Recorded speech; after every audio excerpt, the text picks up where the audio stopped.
Romance of Sui and Tang Dynasties Chapter 37. So let's get to the heart of it. Emperor Yangdi.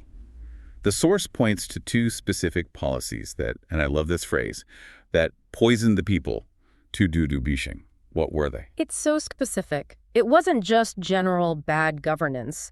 The text singles out two things. First, this relentless program of earthwork construction. So canals, palaces. Canals, palaces, sections of the Great Wall, just these enormous projects that demanded endless conscripted labor. The Timuzi Gun. And the second policy? Military affairs. Bingei's Shi.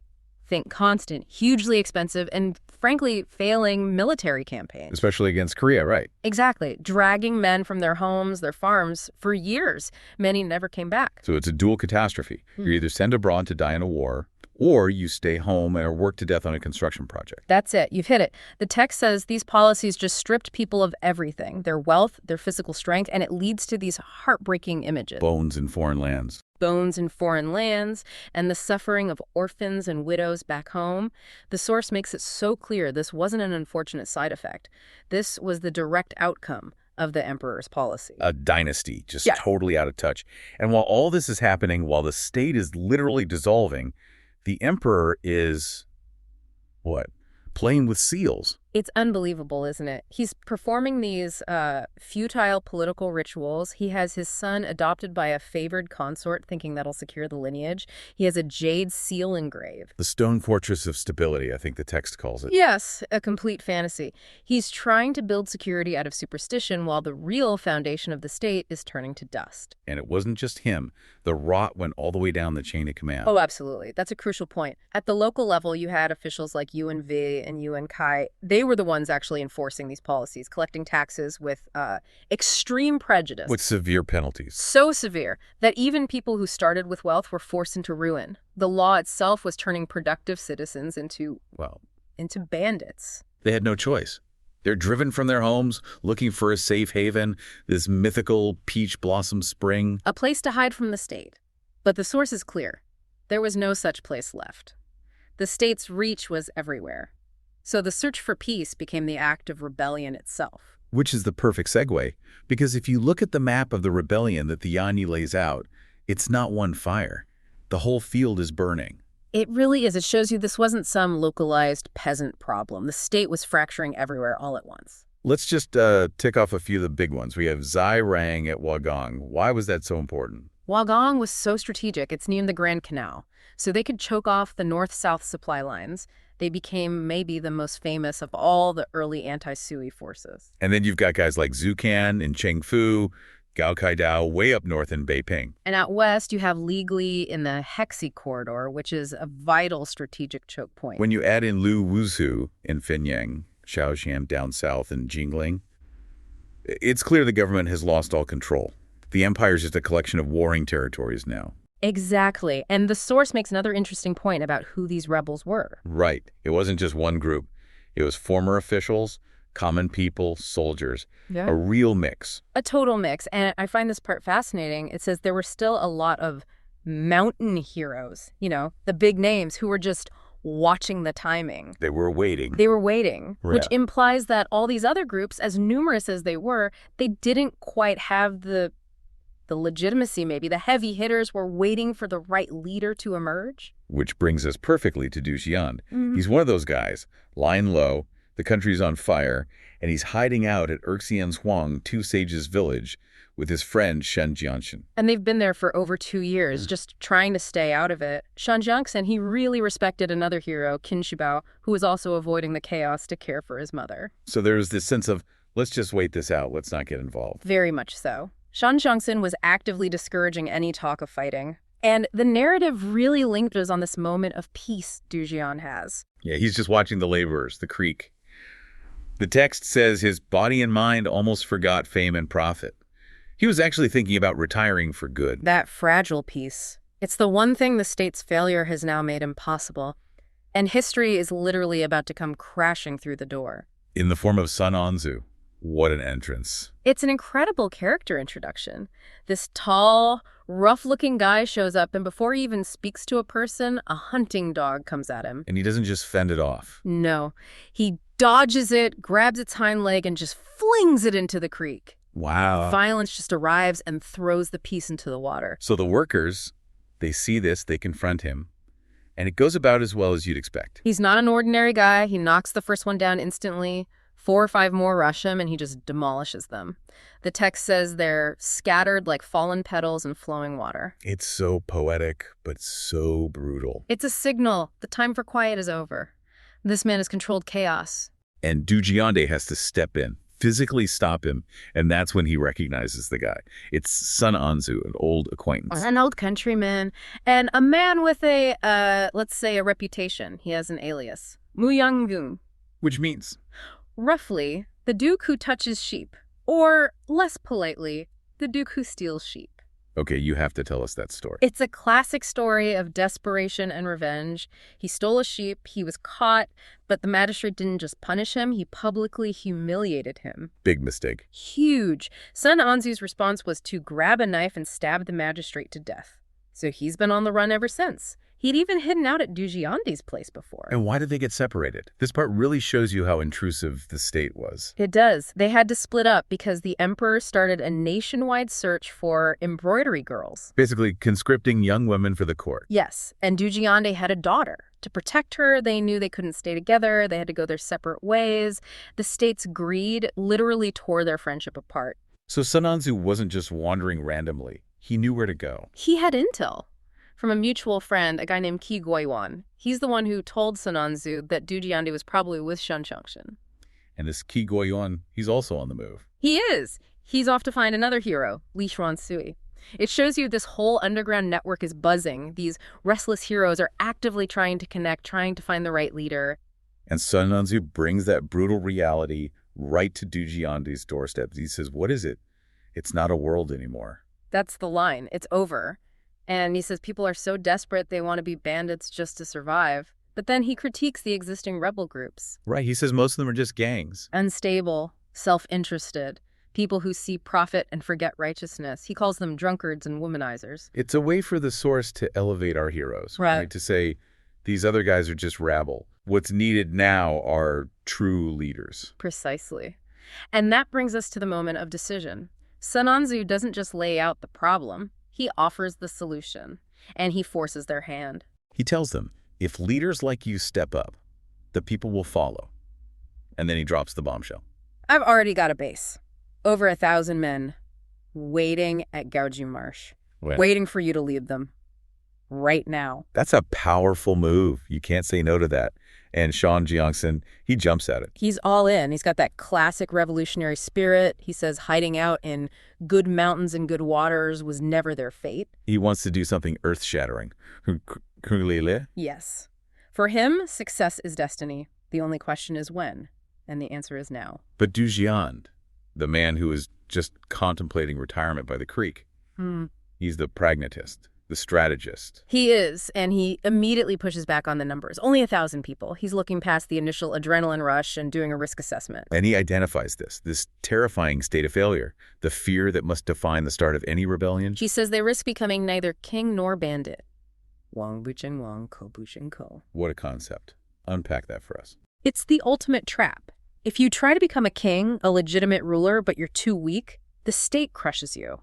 But if you just stay a bandit, you lose any chance at real greatness, and you're just hunted down anyway. You fail at both ambition and survival. Exactly. You lose the safety of being a nobody, but you don't gain the power of being a somebody. You're just a target. Dujionde's point is that it would be better to just stay home if you can't be sure of a decisive win. A half measure is suicide. It's a demand for a real strategy, but of course the counter-argument, which is unspoken but hanging in the air, is that the time for waiting is over. Sun Anzu found them. The clock is ticking. So we've seen this perfect storm brewing. The corruption from the top, the exhaustion of the people, and now the ambition of these heroes being forced out into the open. And we end on this incredible tension between two leadership styles. Shen Chongsheng, the man of ambition and destiny, who says, let's go. And Dujionde, the man of cautious realism, who's asking, go where and with what? The Sui dynasty as just on the brink. And the immediate catalyst, according to the text, it wasn't just mismanagement. It was the emperor's utter lack of fitness. The text is explicit, calling him a Hunjin, Which means? A destructive, senseless ruler. The problem wasn't just poor morality.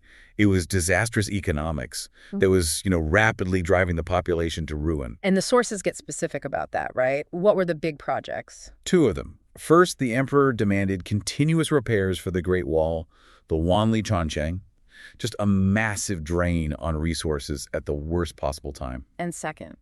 He kept launching these expensive, absolutely devastating campaigns against Goguryeo. The text, it synthesizes the consequence perfectly, doesn't it? It says it was laboring the people into self-destruction. It was an entirely unsustainable path. And what's interesting is the narrative acknowledges that the Sui still had capable military men. But it wasn't enough. No.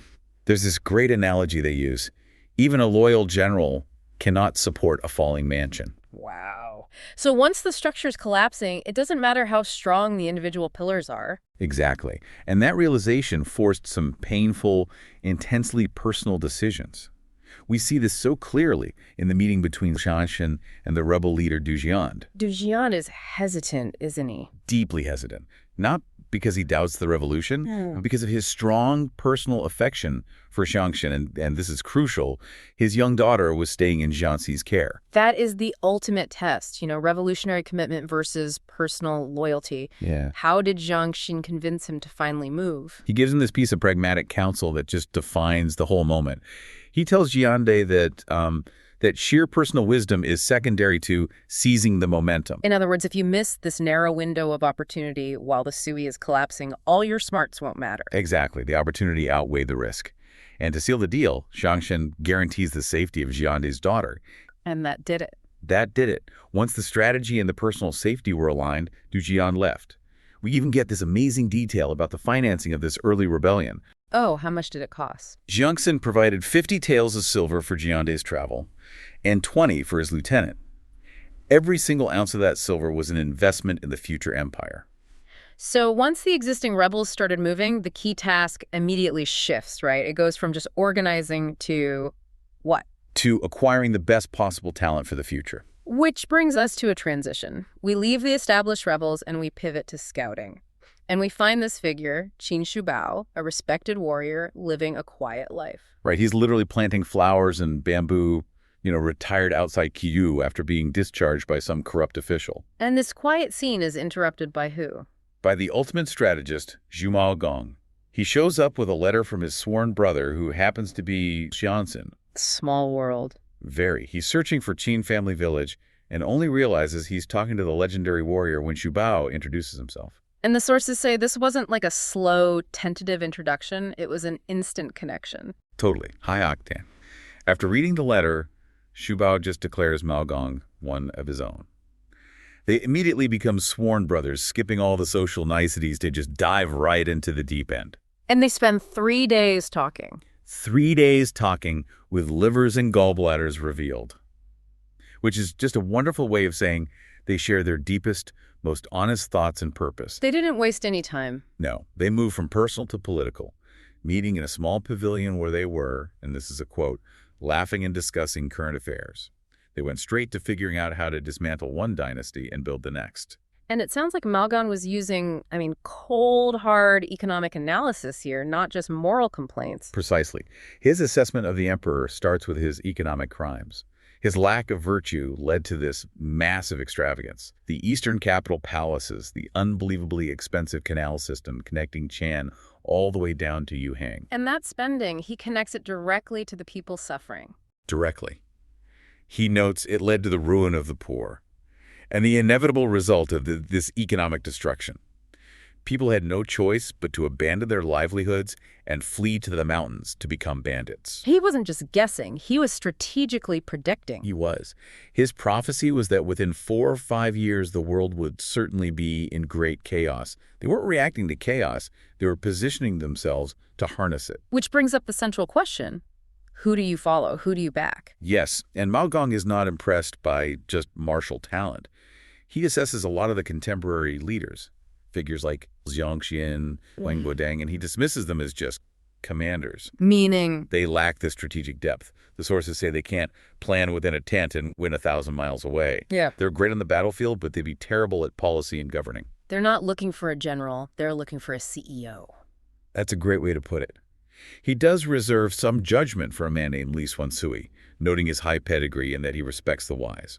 But even here, Mao Gong has a critical reservation. What was it? He fears Li Xuansui might be too prone to self-regard, too self-congratulatory, or that he might pick the wrong advisors.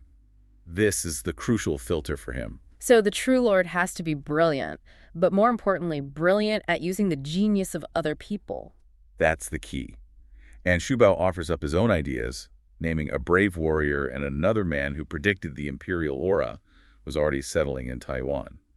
But the most important realization comes from them looking at each other. Their own partnership. They see how they complete each other. Right. Mao Gong, the strategist, he basically says, I am not as good as you in battle, but you are not as good as me in planning. The planning mind and the conquering hand. And they realize that their combination is the necessary foundation for a new dynasty. So the absolute priority now is to find the true lord who can best use their combined skills. So if they're this high caliber, why didn't they just start their own thing? Because they understood their own limitations. They knew they needed a figurehead, someone with the pedigree, and, crucially, the virtue to unify a fragmented empire. Yeah. They're like, high-level advisors looking for the right investment opportunity. And that search for talent extends far beyond retired generals. This leads to, I think, the most surprising part of the sources, scouting raw, hidden talent.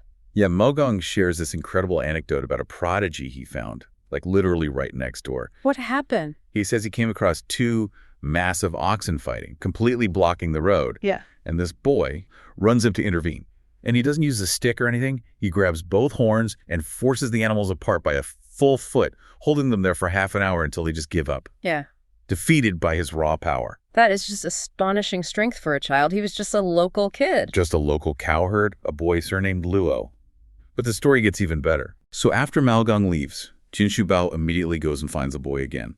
And what he sees is just a shocking display of natural invulnerability. What do you mean invulnerability? Shubao sees the boy, bare-chested, muscles standing out like cords, and he's fighting a whole gang of 30 or 40 older boys who are throwing stones at him. Okay. But the critical detail is that when the stones hit the boy's muscular body, they don't injure him. The sources say they literally bounce off. Wow. So Shubao confirms it. He secretly confirms Mao Gong's assessment.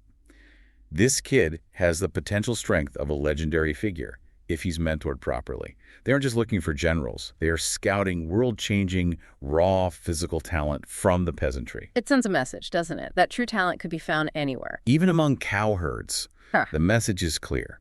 The true lord won't just inherit power. He'll have the wisdom to identify, recruit, and cultivate talent at every single level. So Mao Gong departs for Wagong to check on another rebel group. And their final pledge just solidifies their whole collaboration. They make this solemn promise. Whoever finds the true lord first will immediately recommend the other.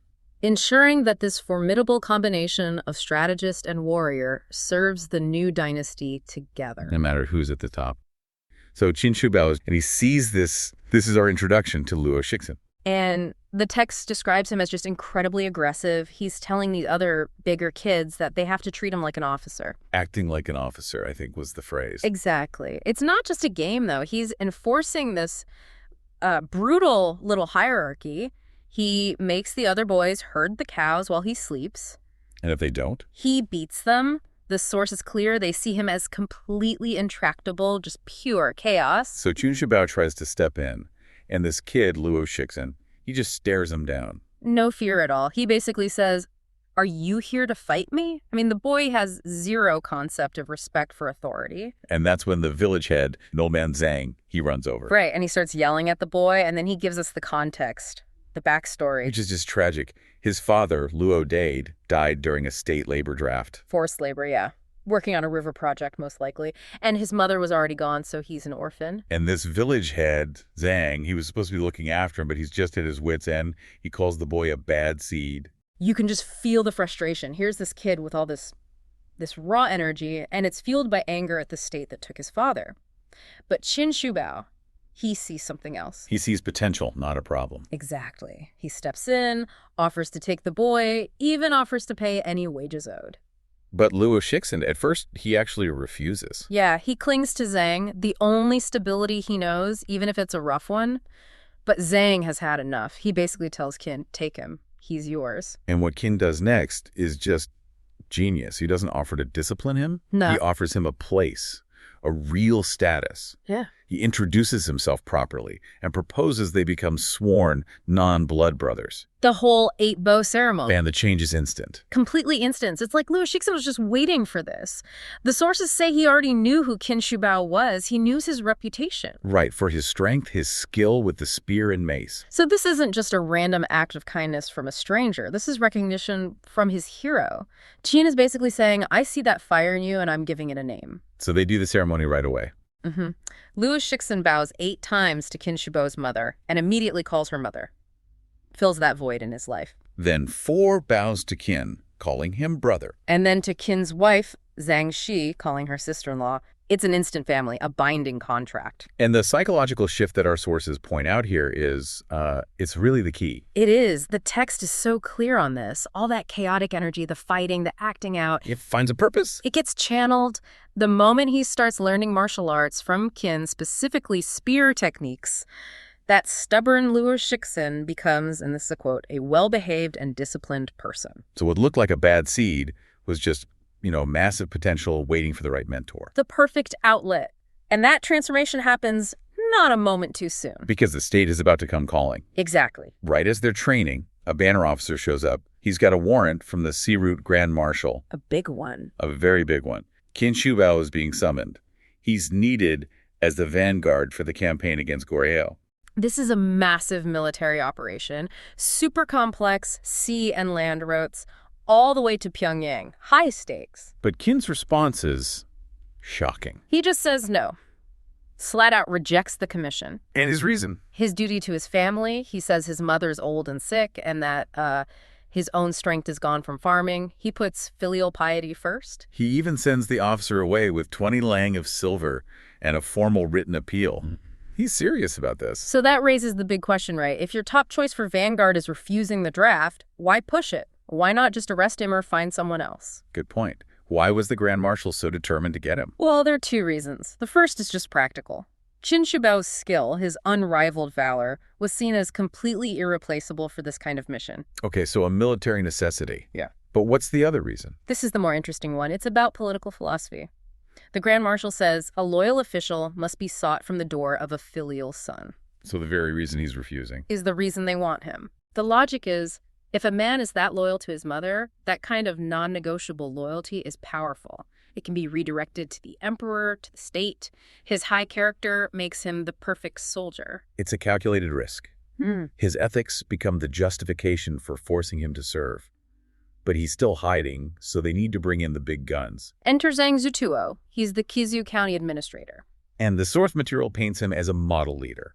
He's righteous, he's skilled in both civil and military arts, and he actually respects the people. And he respects Qin's decision. He sees it as a sign of high character, not cowardice, so he decides to go himself. This isn't a threat, then. It's a persuasion mission. Exactly. And since Qin is still avoiding him, Zhang Zutuo goes directly to the source of the conflict. To his mother. He goes to the mother and makes this powerful ethical argument, even bringing up the famous story of Wang Ling's mother to show how state duty can sometimes override family duty. And it works. She's persuaded, and she commands her son to go. And once his mother gives the order, that's it for Qin. His duty is clear now. But Zhang Zitu is smart. He doesn't just leave it there. He provides for the family. A brilliant move. He gives Qin 2 envelopes of money. One is for his own travel expenses. Yada. Is specifically for his mother's daily needs while he's gone. So he's removing the guilt. He's ensuring Qin can leave with a clear conscience and focus completely on the mission. It's just brilliant political psychology. And right then, you see the payoff from mentoring Louis Shixin. Ah, yes. The boy steps forward and makes a vow. He says he will stay behind. He will guard the family from bandits. He'll provide for the mother. The bad seed is now the guardian of the home. That raw energy, now channeled into loyalty and protection. It allows Qin to leave without any worries. And with the family side of things settled, we get to the real core of the strategy. The masterclass. Zhang Zutu doesn't just give him the job, he gives him the entire blueprint for the opening attack. And it is. Yeah. Very counterintuitive. Extremely. Zhang warns him that Goryeo troops are deceitful. They'll fortify the obvious places, but they'll leave the coast weak to try and lure the Sui forces into a trap. And this leads to the most important instruction. He tells them explicitly, do not attack the heavily fortified borders. Stay away from the Liaoshu River. Stay away from the Yalu River. So, bypass the main defensive line. That feels incredibly risky. High risk, high reward. The plan is to strike directly at a place called Bashui. Yeah, why Baoshui? Because, as Zhang explains, it's the closest point to the Goryeo capital, Pyongyang. It's the soft underbelly. Hitting them where they least expect it. It's about triggering a strategic panic. If the Vanguard hits Bashui, you force the main Goryeo army, which is waiting at the Yalu River, to pull back and defend the capital. And that creates an opening. A huge opening. It lets the main Sui army move in for a pincer attack. It's not about winning one battle at Bashui. It's about dictating the entire enemy response from the very first move. A brilliant theory, as Shubao calls it. He accepts the warrant and mobilizes right away. He gets to Dengzhou, and he's immediately given a massive force. We're talking 20,000 naval troops. And 200 specialized ships. The source even breaks them down. Yeah, 100 Azure Bird ships, which were fast, and 100 Yellow Dragon ships, which were more robust. A purpose-built invasion fleet. So the whole massive fleet is now just waiting. Poised, waiting for the final go-ahead for the Sui Emperor himself to leave the capital before they launch. And just as a final grace note on that brotherhood, Luo Shexin walks with him for the first mile or two of his journey. Yeah. That final farewell before duty separates them.